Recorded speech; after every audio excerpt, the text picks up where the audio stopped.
محمد، ايه اللي خلاك تتجه هذا الاتجاه وتسلك مجال الوسائط الإلكترونية؟ يعني ايه اللي حببك فيه؟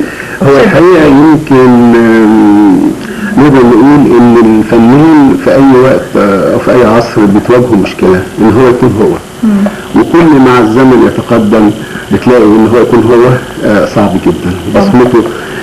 فانا حسيت ان احنا في مرحلة تاريخية نقدر نقول ان احنا يعني حصل نوع من الاستنفاذ للوسائل التقليدية، اللحن والموسيقى للترفيه وهذه الابعاد يعني خدت حقها. احنا محتاجين ننتقل بقى لبعد جديد يمكن ان يطلق عليه الموسيقى التطبيقية.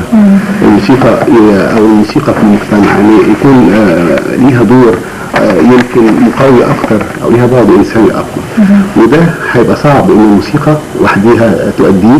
فانا حاولت بقى استخدم الكمبيوتر، حاولت استخدم وسائط اخرى في الصورة بحيث ان انا اعمل وحدة جديدة، اعمل بناء عضوي جديد، ولكن بتظل الموسيقى هي الفن المحوري اللي بتحوم حوالين الفنون الاخرى.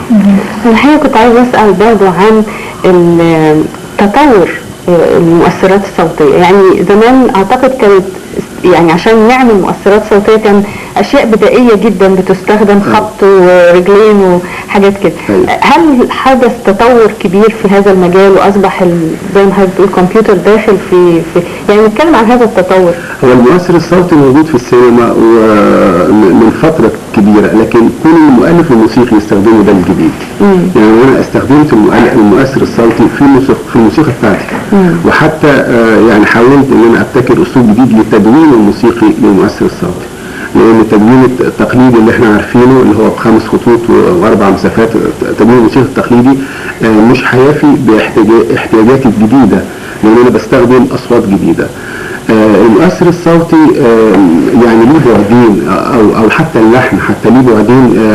البعد الاول ان انا ممكن انقله بحالته الحقيقية، مجرد ان انا اعمل عملية زوم ان بس صوتيا يعني، وانقله. حضرتك بتستخدم مصطلحات صعبة علينا. يعني زوم ان صوتيا، انا عارف زوم ان في الكاميرا، انا بعرف زوم ان صوتيا. وانا حاولت ان انا اعمل يعني افصص اي صوت، اعمل له تكبير، اعمل له عمليه تكبير، ركز عليه، عمليه بالظبط كده. وخليت المتلقي يسمعه في قاعه عرض بمعروض تفعيله معينه مع تكراره. ممكن انا اوجد رد فعل للمتلقي جديد ما كانش موجود. ده البعد الاول. البعد الثاني يعني انا البعد الاولاني هو انقله بحالته. ده حاجه يعني جربتها، يعني وليكن مثلا صوت الميه، صوت امواج البحر. طب احنا عشان نطبق الكلام ده عملي صوت وصوره نشوف مع